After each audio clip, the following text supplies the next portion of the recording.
Private train operations in the country will begin by April 2023, and the ticket fares in these trains will be competitive with airfares on similar routes, the railway said on Thursday.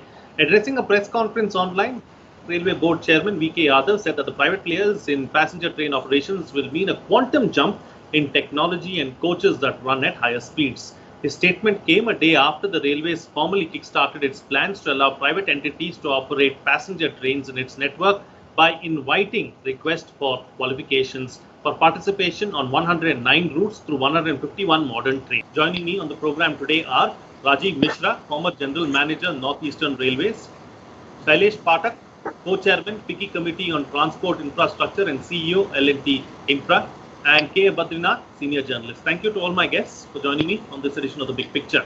All right, so Mr. Pathak, let me start the program with you, since we are looking at privatization of the Indian Railways. So let's open the floor with you. Your thoughts, your initial thoughts and remarks, really, as far as this is concerned. Well, I would say thank you for inviting us. I would say it's not privatization of Indian Railways. It is leveraging existing infrastructure for better services. And I'll just give you a small example. And most of us have traveled in roadways buses. So if we said that any highway will only have roadways buses, it would not be exactly the best usage of that infrastructure. In addition to the roadways buses, you can have private buses also. And I'm sure most of your viewers, and I included, have traveled in both roadways and paying a little bit more in private buses. The similar example would be in aviation, where in addition to Indian Airlines or Air India, you have other private airlines. So actually, as a user, you're not really bothered whether you're traveling in an Indian Airlines plane or a private airlines plane, as long as the satisfaction of service is there. Similarly, you will have additional choice. And I was watching Chairman Railway Board, Mr. Yadav, say that whatever services that the railways are running will continue to be run. So just as a background, of course, Mr. Mishra will throw more light, but I think that because the dedicated freight corridors coming online in the next 1 or 2 years, there will be surplus capacity on the passenger lines. And this surplus capacity is being sought to be leveraged using additional capacity in the private sector. So once again, it is not privatization, it is leveraging additional capacity of infrastructure. Thank you. Leveraging additional capacity of infrastructure is what you're calling it. So, Mr. Mishra, let me come across to you now. So, this is something that has been in the works for some time now. It's not something that has happened overnight. What is the background really as far as this is concerned, and how do you believe that this is going to be going forward?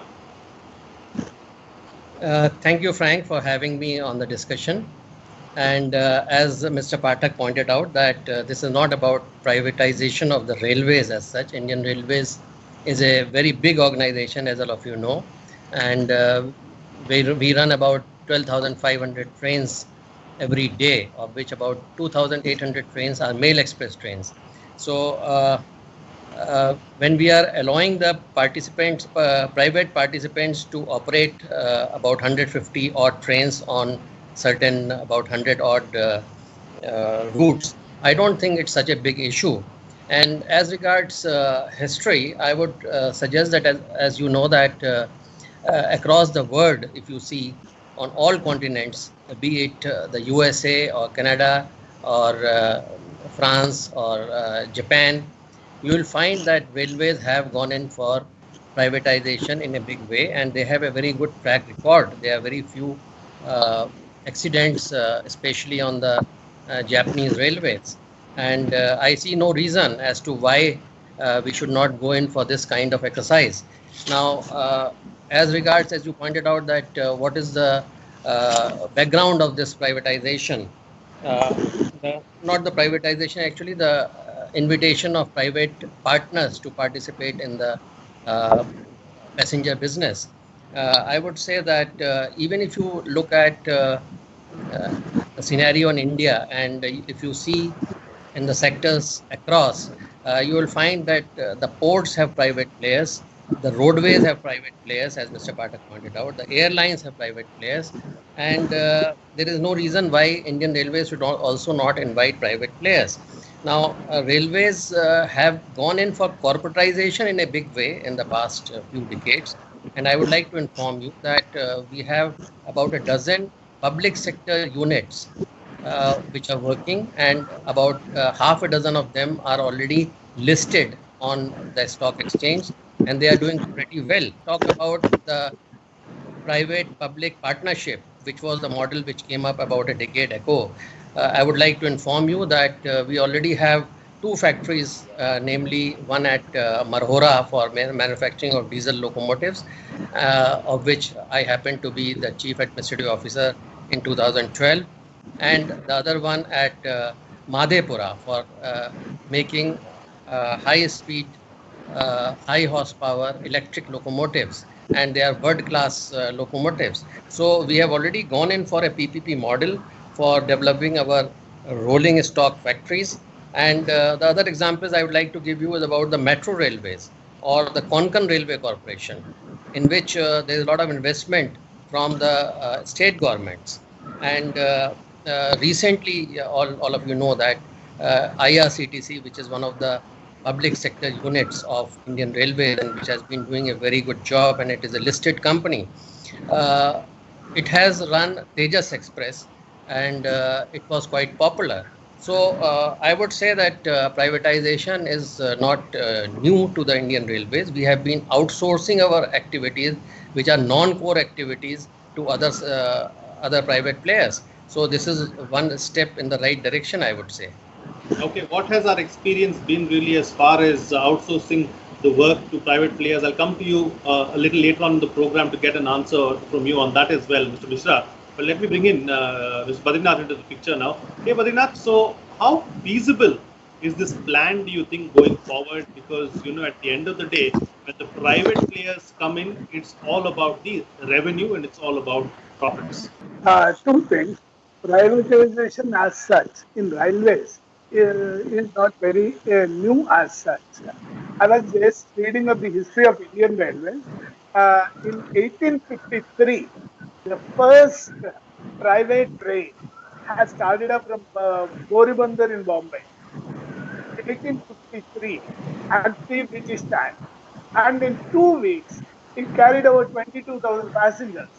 Before the railways become a national, network, and it was, nationalized and things like that. 1853. So, point I'm trying to say is privatization as such is not due to Indian Railways. But having said that, two, three issues need to be tackled. When the railways has, called for this tender or expression of interest, perhaps even Larsen and Toubro would participate. My guess is that just 5% of the passenger services will be run by private companies. In that, two things need to be understood. Till now, many of the private public partnership projects have not taken off in a right way or have had success. So, having had this, very, very modest experience, how do you ensure that both the Indian Railways as the largest network, one of the largest networks globally, as well as private trains run concomitantly and in a very smooth way is an issue. Second part to this story is many people, as soon as you say privatization, they would say, oh, are we going to pay more from our pocket? This will be the first question anybody, including you and me, would ask.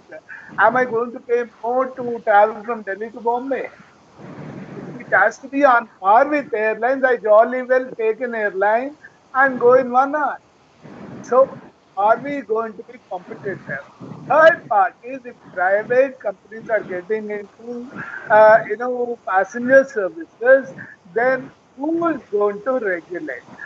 Is there a regulator at all to do it? Can railway board run the trains as well as be a regulator? what could be the, or like it's like, LIC also being a regulator in the insurance sector. So we had IRDAI. So who is going to regulate this thing? Smooth development of the railways going forward, and the pricing as well as, if there are disputes, everything. Every damn good thing, they have been terms and conditions under which the railways will be privatized, or even the passenger services, even 5% to start with, even if it is about 100 trains or 108 trains, which are going to be pairs mein chalega, so to and fro. So how is it going to work is an issue which we need to wait for the blueprint to come. Absolutely. I think those are some very valid points that you've raised, and I'm going to take it up now with the panelists. First and foremost, so Mr. Pathak, coming to you, pricing at the end of the day, that is a very valid point that Badrinath has raised, and that's something that is on the minds of 1.3 billion Indians as well. Secondly, of course, what is it that the private players can bring to the table? That is another big question. Right. In fact, let me add a third also, which is the relationship between the private operator, the train, and the railway authorities. So, luckily, we have a very recent model. I remember in 2007, the Indian Railways signed a concession agreement with 14 operators of container trains. So I still remember at that time the same doubts were expressed as to what will be the pricing, how will the private players operate, what will be the relationship. So let me just take it one at a time. I have traveled by the Tejas Express between Chennai and Madurai, and let me say it was such a pleasant experience that even though I had to pay more than the normal rail fare, and this is a train run by Indian Railways or by IRCTC. So as long as a good product is available, there will be always a section of the passengers who is willing to pay the price. And once again, right now in terms of Atmanirbhar Bharat, we must see what monetization of existing assets we can do. And if we have an asset called a railway line, and if instead of, let's say, 5 trains, 7 trains can run on that, the 5 original trains are still at the fare of the Indian Railways, are still catering to the poor of India, except those 5 trains are going to be less crowded because people who can pay will move to the 2 other trains. So I think this is a win-win situation for everyone. In terms of pricing, only those people who can afford to pay will come, obviously. It is like, traveling as from, let us say, Delhi to Lucknow by train, or traveling from Delhi to Lucknow by air. If you cannot afford to go by air, you'll go by train. So if you cannot afford to go by this private operated train, you'll go by the normal Indian Railway. So pricing is not, in my view, a big challenge, especially because the concession agreement says that the price shall be regulated by the Indian Railways. Number one. The second point is, what will private players bring to the table? So actually 30,000 crores is the answer. And my sense is, everything that the railway has done is done by private sector contractors, except that the railways pays for it. So suppose tomorrow the railways wanted to run a new train between Mumbai and Pune. It would commission the train using the money of the railways, but using private contractors. In this case, the railways does not need to invest money, number one. Number two is operational efficiencies, especially in passenger interaction. So the concession, the draft RFQ is very clear that the engine driver and the train conductor shall be from the Indian Railways. And I assume Mr. Mishra, of course, would know better that the movement of the train unit from block to block will be strictly regulated by the Indian Railways, the way all Indian rail trains are regulated. But the kind of passenger experience that can happen using private sector incentives is going to be slightly better than whatever is happening in the Indian Railways trains themselves. It is not that Indian Railways is not professional. They are best in class. And I would say that the engineers in the Indian Railways are the best engineers in all over India. Now, Larsen and Toubro is a very large group. We are a very small part, but we are the unit that focuses on public-private partnerships. And we have experience in co-developing the Bangalore airport, 3 or 4 seaports. We currently operate transmission lines and highways. And we know that private sector incentives can make the passenger experience a better experience. So, like my original example of the Tejas Express, that experience was far better than a normal passenger train of the Indian Railways. That is what the private sector will bring in at no cost to the railways, additional investment. The third is the relationship between the private sector and the railways. Now, this is actually, in my view, work in progress, because there is a certain aspect of the railways which is a monolith aspect. Going back into history, actually between 1870 and 1895, most of the Indian railways network was actually rolled out in the private sector. It was not built by the government. It is only with the passing of the Railways Act that all these different private companies were nationalized and put into one. Today, what is happening is that the private sector is not used to partnering with the railways. It is used to a contractor relationship. And this change in attitude will also have to come. The change in attitude has already come from the minister, Mr. Piyush Goyal, from the chairman railway board, Mr. Yadav.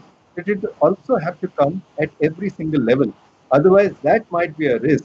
If the private partner putting the money and trying to operate these trains is tomorrow given a raw deal saying that you are just a contractor, sit in the corner and keep quiet. So that, I think, is a mindset shift that needs to happen. Absolutely. There is a mindset shift that needs to happen, and let's hope that that happens going forward as well. Two more aspects that I have to take up with you, Mr. Mishra. One, of course, is who's going to regulate all of this. That is a valid point that was brought up by Badrinath. And also, secondly, what is our experience, or what has the railways, Indian Railways' experience been while dealing with private entities? Yeah.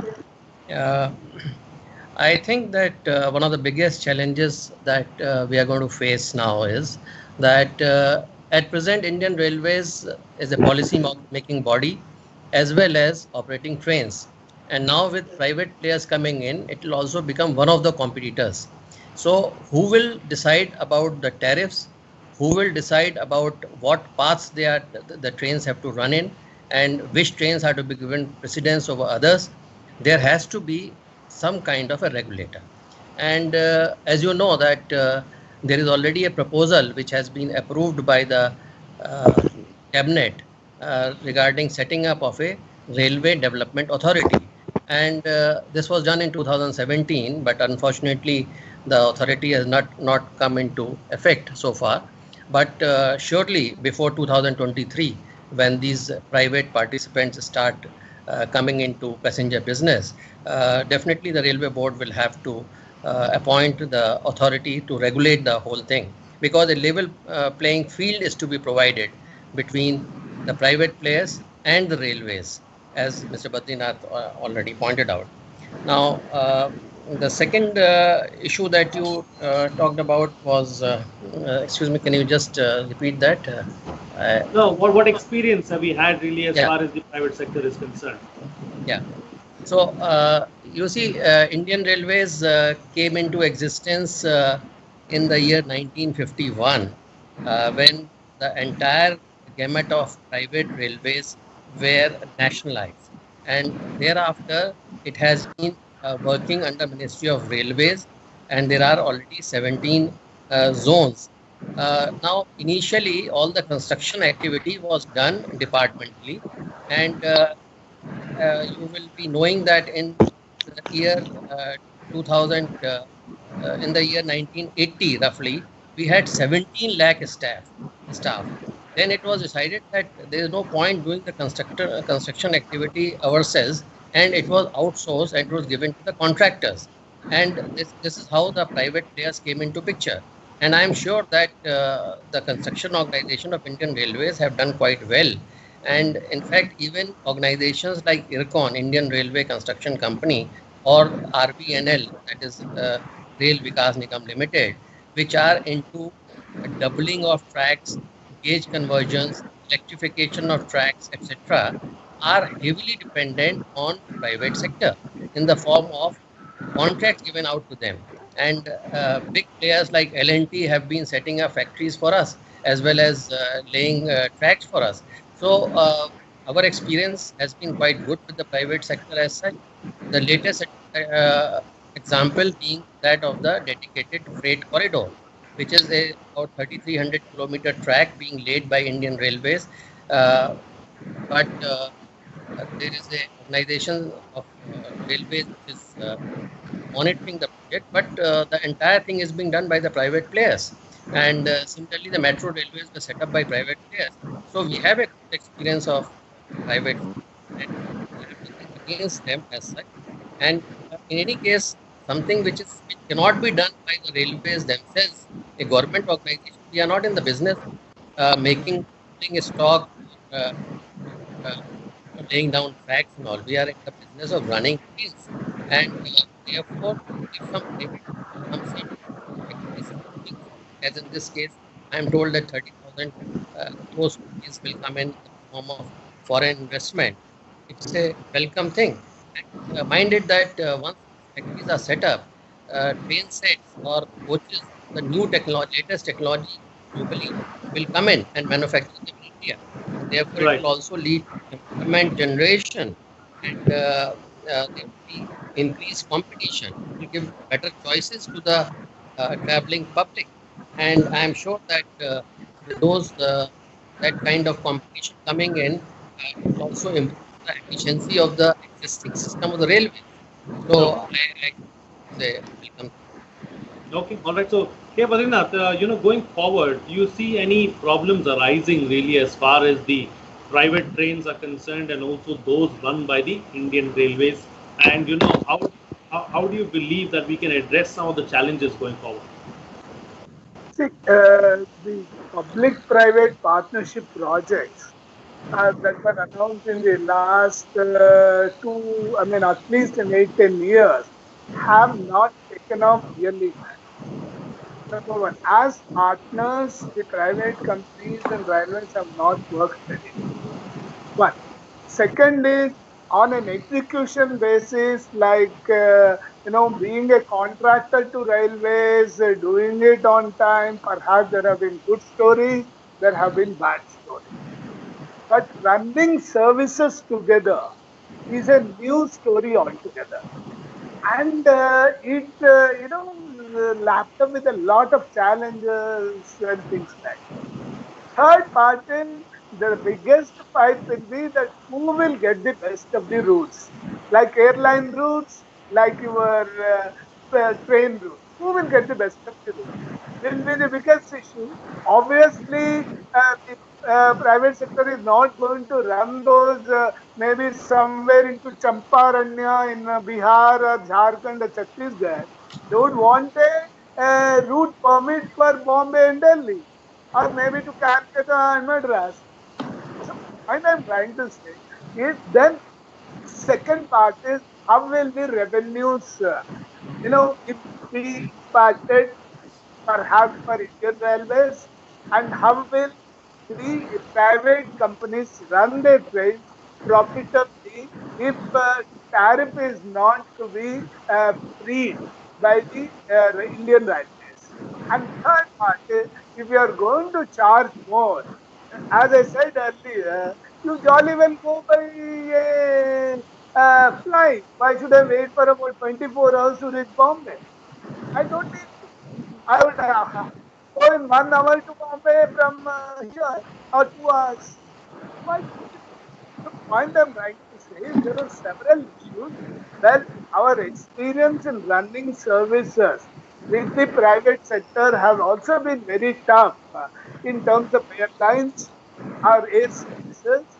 Okay, if I mean, freight lines perhaps would have worked. I do not know how the passenger services will work. Right. Second, is which are the most lucrative routes which are going to be given? If at all it is going to be given to the private sector, what will Indian Railways do to shore up its revenue? Third Right. part of the story is Indian Railways is a huge unionization. heavily unionized union. If you recall, Coal India privatization was not allowed by the coal employees. The same way, what will happen to railway unions? Will they allow the private companies to run the trains or not? Is an issue. These are the Certainly. issues which we need to plan very openly. I'm not saying that it is wrong or right, but these are the issues that need to be discussed. Absolutely. These are very pertinent and very, important issues that need to be discussed and that need to be looked at really as far as this particular model is concerned.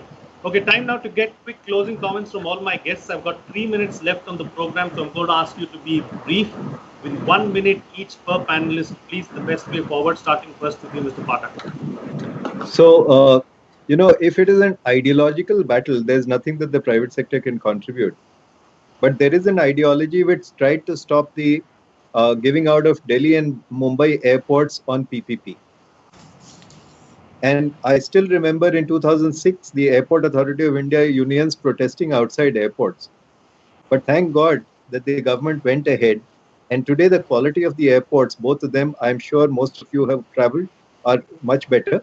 More important, the money that the Airport Authority of India is getting from revenue share from Mumbai airport, from Delhi airport, is helping build a lot of other airports which are not remunerative, number one.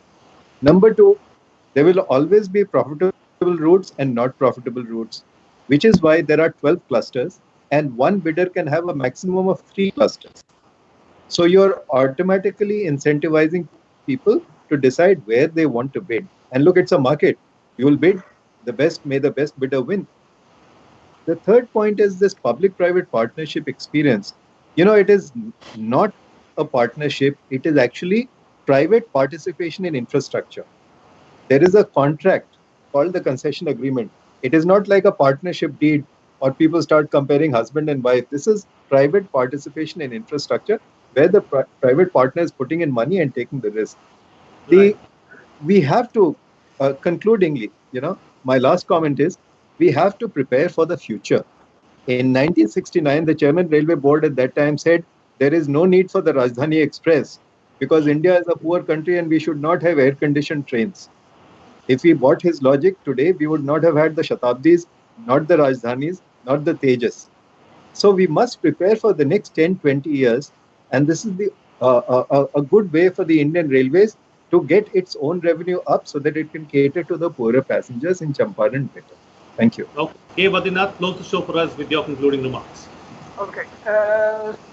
Definitely, it's a very significant decision that the Modi government has taken in terms of pushing for privatization.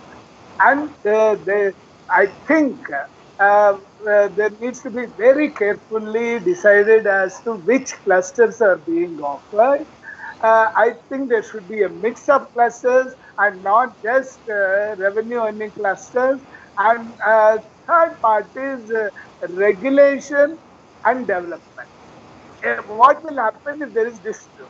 These 2-3 things needs to be sorted out going forward. Privatization is a good move, but we need to keep our fingers crossed and see the experience, because in other areas the initial experience has not been very good. Maybe over the years the private companies have also learned to serve with a smile. All right, then with that, it's a wrap on this edition of The Big Picture. Thank you to all my guests for joining me on the program and putting things into perspective for us. What's coming out of this discussion is that private partners in railways is something that we need to look forward to. It's a welcome move, and roadways and other sectors already have similar kind of arrangements and agreements in place, and they are doing very well is what the panelists are suggesting. This